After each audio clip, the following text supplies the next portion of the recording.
نبی کریم صلی اللہ تعالی علیہ وسلم نے جب عصر کی نماز پڑھا دی، ایک صحابی تھے، فوراً مسجد سے اٹھے اور مسجد سے باہر جانے لگے۔ حضور نبی کریم صلی اللہ تعالی علیہ وسلم نے اس صحابی کی طرف دیکھا، رخ انور کا اس طرف جانا تھا، پیارے محبوب کا اس طرف دیکھنا تھا کہ تمام صحابہ نے وہی اس طرف دیکھا۔ جیسے تمام صحابہ نے اس طرف دیکھا تو حضور مچل کر کہتے ہیں، میرے پیارے صحابیوں، کیا تم میں سے کسی نے جنتی انسان کو دیکھا ہے؟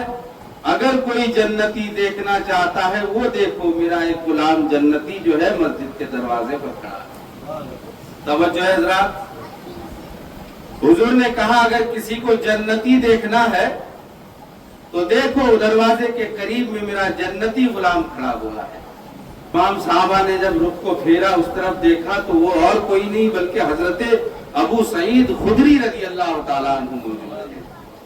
حضرت ابو سعید خدری رضی اللہ تعالیٰ عنہ کا دروازے پر کھڑا ہونا تھا اور تمام لوگوں کو ان کو دیکھنا تھا، اور حضور کا یہ کہنا کہ جنتی شخص کھڑا ہوا ہے، تمام لوگ اش اش کر اٹھے کہ حضور نے دنیا میں حضرت ابو سعید خدری کو جنتی ہونے کی بشارت عطا کر دی ہے۔ کیا ہی نیک کار بندہ ہے، کیا ہی نیکی کرتے ہیں۔ پہلے کہ اس دن کی عصر کی نماز ختم ہو گئی، دوسرا دن آ گیا۔ جب دوسرے دن عصر کی نماز ختم ہوئی، حضرت ابو سعید خدری اٹھتے ہیں اور دروازے کے قریب گئے ہیں، قریب جانا تھا۔ حضور نے پھر سے مچل کر کہا کہ اے میرے پیارے صحابیوں، تم میں سے اگر کسی کو جنتی شخص دیکھنا ہو تو دیکھو دروازے پر کھڑا ہے، جنتی شخص کو دیکھ لو۔ تمام صحابہ پھر سے مچل اٹھے۔ آج بھی حضور نے حضرت ابو سعید خدری کو جنتی بتا دیا، ہم میں سے اور کسی کو نہیں، وہی حضرت ابو سعید خدری کو بار بار حضور جنتی بتا رہے ہیں۔ تیسرے دن کا عصر کی نماز تھی مسلمانوں، تیسرا دن آیا ہے، عصر کی نماز ادا ہوئی ہے۔ جیسے ہی سلام پھرا گیا، تمام صحابی بیٹھے ہوئے ہیں، صف سے اٹھ کر کے حضرت ابو سعید خدری باہر نکلے ہیں۔ نکلنا تھا، حضور نے مچل کر کہا کہ اے میرے صحابیوں، دیکھو دیکھو جنت، جسے جنتی دیکھنا ہو وہ دیکھ لے، حضرت ابو سعید خدری کو دیکھ۔ حضرت ابو سعید خدری کو تمام صحابہ دیکھتے رہ گئے۔ اس میں سے حضرت عبداللہ ابن عمر اٹھ کر کے کھڑے ہوئے اور حضرت ابو سعید خدری کے پیچھے پیچھے چلنے لگے۔ جا کر کہنے لگے، حضور، حضرت آپ کیا ایسی نیکی کرتے ہیں، کون سی نیکی کرتے ہیں، کیا بھلا کام کرتے ہیں، کیا اچھا کام کرتے ہیں کہ حضور نے آپ کو تین مرتبہ جنتی ہونے کی بشارت کی ہے؟ ہم میں سے کسی کو نہیں کہا۔ آپ کے پاس وہ کون سا عمل ہے جس بنیاد پہ آپ کو جنتی ہونے کی بشارت دنیا میں مل رہی ہے؟ حضرت ابو سعید خدری کہتے ہیں، مجھے تو معلوم نہیں حضور کیوں کہہ رہے ہیں۔ بلا تمثیل مجمع ختم ہوا، تمام لوگ چلے گئے، لیکن حضرت عبداللہ ابن عمر گھر میں جا کر کے سوچنے لگتے ہیں کہ حضور نے مجھ سے کیوں نہیں کہا، حضور نے مجھ سے کیوں نہیں کہا جنتی ہونے کا۔ کس بارے میں؟ اچھا جی، ٹھیک ہے، ذرا مچل کے سبحان اللہ کیجئے، وہ کی قلت دامن گیر ہے، ذرا سنیے۔ حضرت عبداللہ ابن عمر کیا کرتے ہیں، اپنے گھر سے نکلتے ہیں، 2 جوڑی کپڑا لیتے ہیں، حضرت ابو سعید خدری کے گھر پہنچتے ہیں۔ توجہ ہے مسلمانوں، ذرا مچل کے سبحان اللہ کہو تو میں بتا دوں۔ 2 جوڑی کپڑا لیے ہیں اور حضرت ابو سعید خدری کے گھر پہنچے ہیں۔ پہنچنے کے بعد کہتے ہیں، حضور میں آپ کے گھر میں 3 دن رہنا چاہتا ہوں۔ کہا کیا ماجرا ہے، کیوں رہنا چاہتے ہو؟ کہا میری دلی خواہش یہی ہے کہ میں آپ کے گھر میں رہوں۔ تو انہوں نے کہا کہ ویلکم، کوئی بڑی بات نہیں، آپ میرے گھر میں 3 دن کیا 1 ہفتہ رہ سکتے ہیں، آرام سے رہیے، کوئی پریشانی کی بات نہیں۔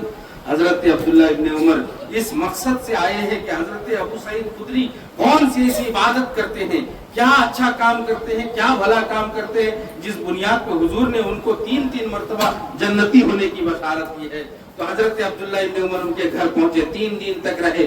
صبح اٹھتے ان کے ساتھ نماز پڑھنے جاتے، واپس آتے انہی کے ساتھ کھانا کھاتے، انہی کے ساتھ ٹہلنے جاتے، نفل بھی انہی کے ساتھ ادا کرتے، تہجد کی نماز بھی انہی کے ساتھ ادا کرتے۔ حضرت عبداللہ ابن عمر روزانہ دیکھتے رہے کہ جو کام میں کرتا ہوں عین بعین ڈیٹو حضرت ابو سعید خدری وہی کام کر رہے ہیں، کوئی دوسرا عمل نہیں ہے۔ جو کام میں کرتا ہوں، جو نفل میں پڑھتا ہوں، وہی نفل یہ بھی پڑھ رہے ہیں، جو نماز میں ادا کرتا ہوں یہ بھی وہی ادا کر رہے ہیں، جس طرح کھانا میں کھاتا ہوں یہ بھی اسی طرح کھا رہے ہیں، اپنے آل اولاد سے جیسی محبت میں کرتا ہوں یہ بھی ویسے کرتے ہیں۔ آخر ماجرا کیا ہے कि इनको अलग से जन्नती होने की बशारत मिली तो क्यों मिली। हजरत अब्दुल्ला इब्न उमर 3 दिन तक रहे। रहने के बाद जब उन्हें पता न चला तो मचल कर कहते हैं, मैं आपके घर में दावत खाने के लिए नहीं आया था, मेरे दिल का ये इरादा था कि हुजूर ने आपको किस काम की बुनियाद पर जन्नती होने की बशारत दी है, वो काम मैं भी कर लूं और मैं भी जन्नतियों में नाम लिखा लूं। लेकिन आपका तो कोई अमल अलग नजर नहीं आता, आप वही काम कर रहे हैं जो मैं कर रहा हूं, आखिरकार आपको जन्नती होने की बशारत क्यों मिली। तो दोनों ने मिलकर के दिमाग लगाया। तो हजरत अब्दुल्ला इब्न उमर कहते हैं, शायद आप जो है सुन्नत नमाज घर में आकर के पढ़ते हैं, इसलिए हो सकता है, लेकिन सुन्नत नमाज तो मैं भी घर में जाकर के अदा करता हूँ, इसमें कौन सी बड़ी बात है। हुजूर ने मुझे तो जन्नती होने को नहीं कहा, आपको क्यों कहा। तो दोनों सहाबी मिलकर के मचल करके ये फैसला करते हैं कि चलो कायनात दो आलम के आका के पास चला जाए, इस फैसले का हल हुजूर ही फरमा सकते हैं, मोहसिने इंसानियत ही बता सकते हैं कि आखिरकार आपको जन्नती होने की बशारत क्यों मिली है। जब आकर के पहुंचे हुजूर के सामने में अरीजा पेश किया, या रसूल अल्लाह, या हबीब अल्लाह, हमारे माँ और बाप आप पर कुर्बान जाए, हुजूर बताइए ना, मैं भी जन्नती होना चाहता हूँ। हजरत अब्दुल्ला इब्न उमर फरमाते मैं भी जन्नती होना चाहता हूँ। हजरत अबू सईद खुदरी की वो कौन सा जो है नेकी है, वो कौन सा अमल है जिस बुनियाद पर उनको जन्नती होने की बशारत मिली है। हुजूर मचल कर कहते हैं, हजरत अब्दुल्ला इब्न उमर, आपको अगर मालूम हो जाए तो आप भी जन्नती बन सकते हैं। मेरा अबू सईद खुदरी सारा वही अमल करता है जो मेरे तमाम सहाबा करते हैं, लेकिन अबू सईद खुदरी के अंदर एक अच्छा अमल है, और वो अमल यही है कि मेरा अबू सईद खुदरी ना किसी की बुराई कान से सुनता है और ना ही किसी की बुराई जुबान से कहता है। मेरा अबू सईद खुदरी गीबत से आज तक पाक है। इस बुनियाद पे अल्लाह ने उनको दुनिया में जन्नती होने की बशारत दे दी है। मैंने शुरू में कहा है साहब कि एक ऐसी भयानक आग हमारे समाज में लगी है, जिस आग के चपेट में नमाजी, हाजी, गाजी, मुत्तकी, मौलवी, मुल्ला, पीर, सारे लोग उस आग के लपेटे में आ चुके हैं, और वो आग है गीबत। गीबत कैसी बदतरीन गुनाह है आपको मालूम है। गीबत किसे कहा जाता है आपको मालूम है। किसी बंदे के अंदर कोई बुराई है, उस बुराई को अगर किसी दूसरे के पास उसे बगैर बताए कह दिया जाए तो इसे गीबत कहा जाता है। क्या कहा जाता है मुसलमानों? गीबत। और अगर वो बुराई उसके अंदर नहीं है उसे गीबत नहीं कहते। अगर बुराई है, किसी के अंदर बुराई है, उसी बुराई को अगर दूसरे के पास बयान कर दिया जाए तो उसे कहते हैं गीबत। और अगर उसके अंदर वो बुराई नहीं है, फिर बना चना करके अगर कोई बोल दे तो उसे गीबत नहीं कहते, उसे कहते हैं बोहतान। वो गीबत से भी शदीद गुनाह है। और गीबत के बारे में कहा गया है, गीबत के बारे में कहा गया है, अगर कोई मुसलमान किसी मुसलमान की गीबत करता है तो वो अपने मरे हुए भाई का गोश्त खाता है।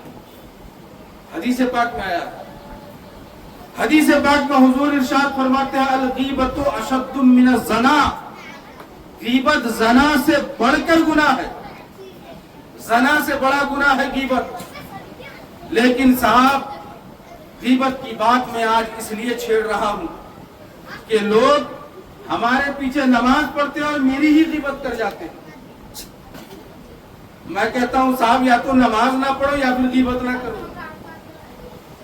और जो है ना, मैं इन तमाम चीजों से रुस्वा नहीं होता हूँ, इसलिए रुस्वा नहीं होता हूँ, और आप लोगों को भी बताना चाहता हूँ कि अगर कोई आपकी गीबत करे तो रुस्वा होने की जरूरत नहीं।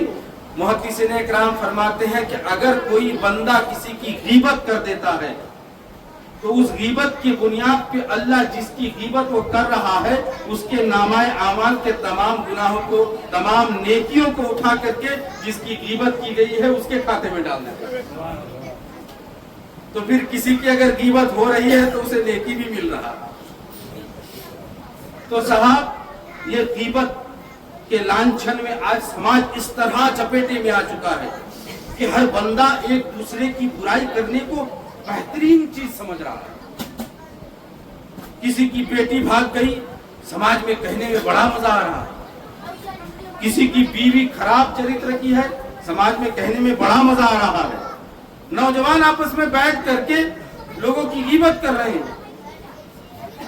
नमाजी आपस में बैठ करके लोगों की गिबत कर रहे हैं। मैं कहता हूँ साहब कितना गुनाह आपने, कितना नेकी आपने किया है कि ऐसे बैठ करके अलल ऐलान गिबत कर रहे हो। तो इस समाज को गिबत से पाक करना होगा। अगर ये गिबत से पाक नहीं हुआ तो एक ऐसी आग है जो आग एक घर पे लगती है और पूरा समाज उसके चपेटे में आता है। और गिबत बहुत जल्दी फैलती है, पूरे समाज को अपने चपेटे में लेती है, फिर वो समाज तबाह बर्बादियत की तरफ चला जाता है।